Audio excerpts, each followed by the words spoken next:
They looked for 3.9 billion euros in a bank account. The account did not exist. In December 2003, auditors working on Parmalat's annual accounts tried to verify a bank balance. The balance was supposed to show 3.9 billion euros sitting in an account at Bank of America in the Cayman Islands. It was the single largest asset on the company's books. The auditors contacted Bank of America directly. The bank's response was immediate.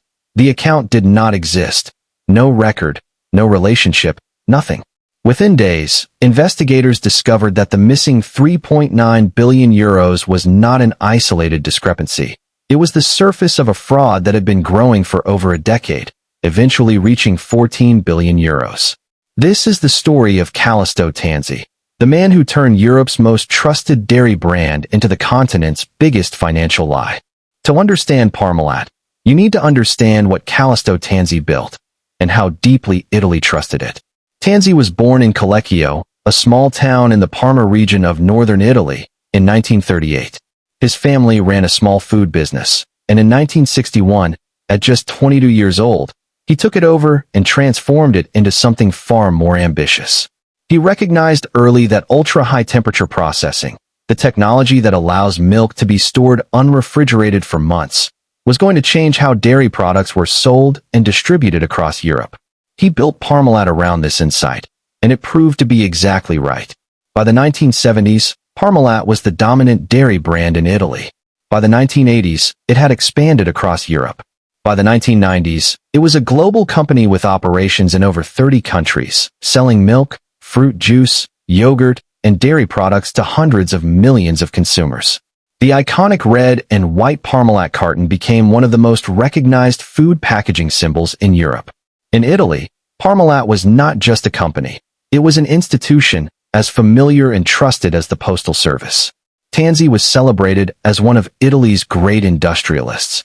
He was a devout Catholic, known for his philanthropy and his public piety. He sponsored the local football club, Parma Calcio, turning it into one of the most successful clubs in Italian football during the 1990s, winning multiple European trophies. He was beloved in the Parma region, seen as a man who had brought wealth and prestige to his hometown. Nobody questioned him. Nobody had reason to. What nobody outside a very small circle knew was that underneath the legitimate dairy business, Tanzi had been running a parallel financial operation for years. As Parmalat expanded aggressively into new markets, it took on enormous debt.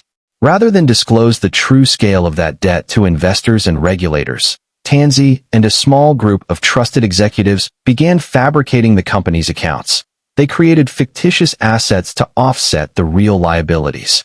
They established shell companies across multiple offshore jurisdictions, the Cayman Islands, Luxembourg, and the Netherlands, and used complex intercompany transactions to manufacture the appearance of profits and cash reserves that did not actually exist. The fraud grew because it had to. Each year of fabricated accounts required the next year's fabrication to be larger to cover the accumulating gap between the real financial position and the one being reported. Tanzi also used company funds for personal purposes. Investigators later determined he had personally diverted approximately 800 million euros from Parmalat over the years, using the money to fund failing ventures in other industries, including a tourism business and his beloved football club. The man who had built one of Europe's most trusted food companies had been quietly treating it as his personal financial reservoir for over a decade, while investors, pensioners, and ordinary Italian families trusted their savings to his publicly listed shares. The warning signs at Parmalat were present for years before the collapse, but they were embedded in a complexity that made them difficult for outsiders to untangle. Parmalat's corporate structure was extraordinarily labyrinthine. The company operated through hundreds of subsidiaries across dozens of countries, and its intercompany financial flows were almost impossible for any single auditor or regulator to trace comprehensively. This complexity was not accidental. It had been deliberately cultivated over years precisely because it made scrutiny so difficult. Parmalat had two auditing firms working on its accounts simultaneously, Grant Thornton, which audited several of the key subsidiaries, and Deloitte, which handled the parent company. This dual auditor structure, which was unusual and which critics later identified as a significant governance failure, meant that neither firm ever had a complete picture of the company's consolidated financial position. Each could point to the other's work as covering the areas they had not examined. The gaps between their respective scopes of work were exactly where the fraud lived. As early as the mid-1990s, analysts and journalists covering Italian financial markets had noted that Parmalat's reported cash holdings seemed inconsistently high relative to its operational needs and its borrowing costs. A company that claimed to have billions in liquid assets had no logical reason to be paying the interest rates it was paying on its debt. If the cash was real, it should have been used to repay the borrowings. The fact that it wasn't should have prompted deeper questions. It largely did not. Italian financial regulators, Consub, had received warnings about Parmalat's accounts on multiple occasions during the late 1990s and early 2000s. Internal documents, which were later revealed during the criminal investigations, showed that some regulatory staff had flagged concerns about specific transactions. Those concerns, however, had not been pursued with the urgency they deserved. Partly, this reflected the institutional trust that Parmalat commanded. It was simply too established, too Italian, too beloved to be a fraud. Partly, it reflected the broader weakness of financial oversight in Italy at that time, which had not yet developed the aggressive enforcement culture that scandals like this would eventually help create. The banks that lent Parmalat billions of euros over the years also bear scrutiny. Several major European and American investment banks structured and sold debt instruments for Parmalat throughout the late 1990s and early 2000s. Investigators later raised questions about whether some of these institutions had adequate reason to know that the company's financial statements were unreliable. Some banks paid significant settlements in the litigation that followed the collapse, without admitting wrongdoing.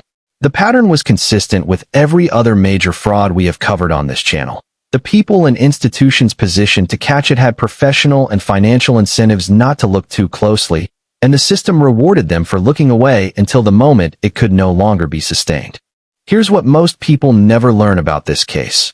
When the fraud collapsed, it wasn't just investors who lost everything. 135,000 ordinary Italian families lost their savings overnight. Stay with me, because this is where it gets personal. The collapse of Parmalat began with a single letter. In December 2003, Parmalat's finance team sent a document to auditors attempting to confirm the existence of the €3.9 billion Cayman Islands bank account that appeared on the company's balance sheet as its largest single asset. The document was supposed to be a confirmation letter from Bank of America.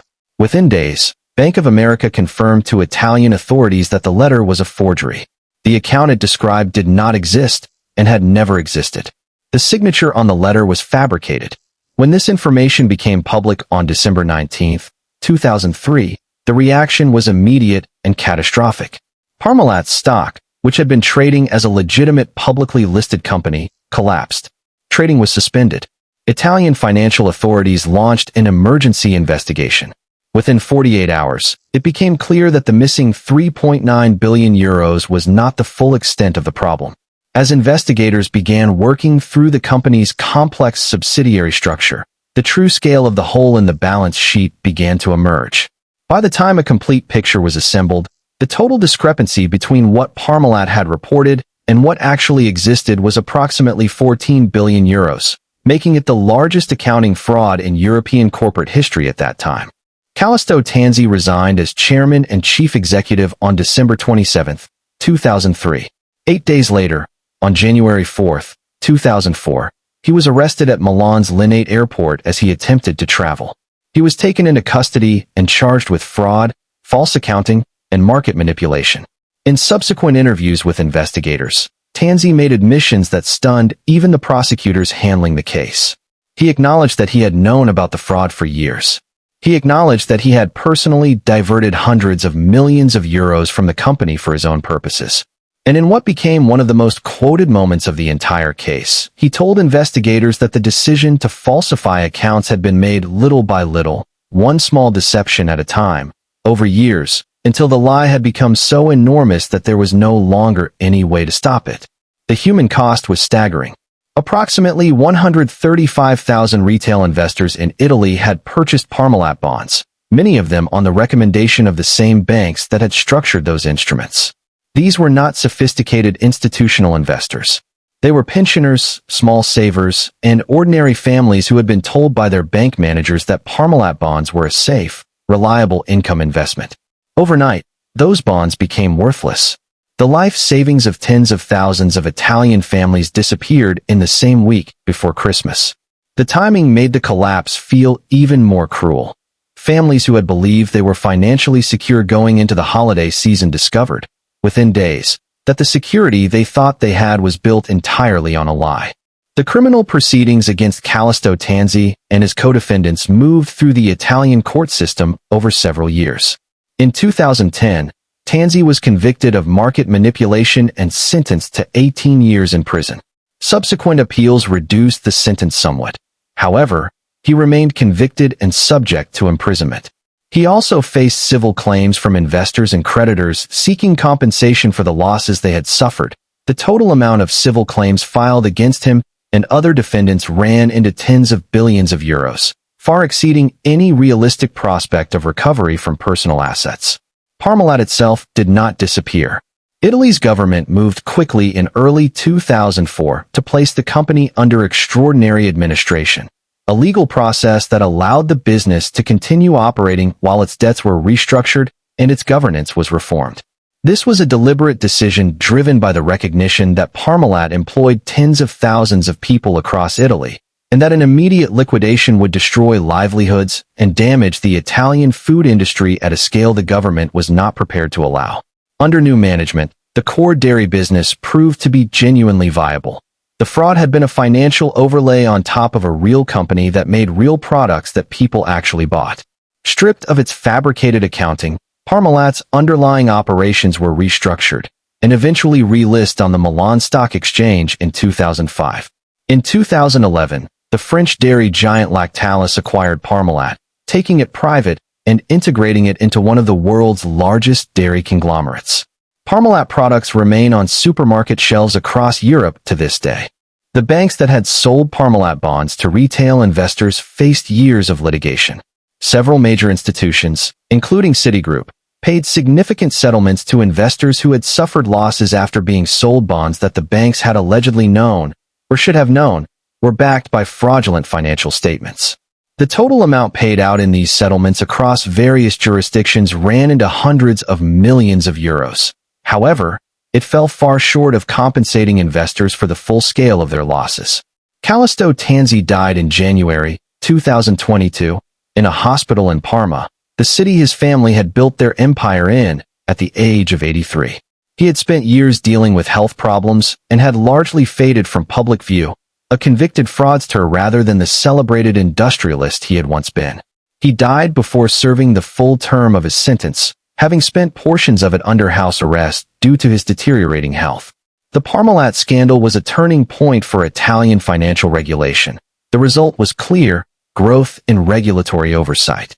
In its aftermath, Italian authorities significantly strengthened their corporate governance and auditing requirements, tightened the rules around dual auditor structures, and increased the resources dedicated to financial fraud investigation. Reforms that had been discussed for years suddenly had the political momentum they needed. The lesson that Parmalat imposed on an entire financial system was the same lesson every case on this channel teaches. The cost of not asking hard questions early is always far greater than the discomfort of asking them. Before we finish, drop one word in the comments. Tanzi said it started little by little, one small deception at a time. Does that make it better or worse than someone who planned it all from the start? One word: worse. Or human? I read every single one. Every fraud starts small. Every lie starts with one. The next case we are covering started with a single decision that cost thousands of people everything. Subscribe, you will not want to miss it.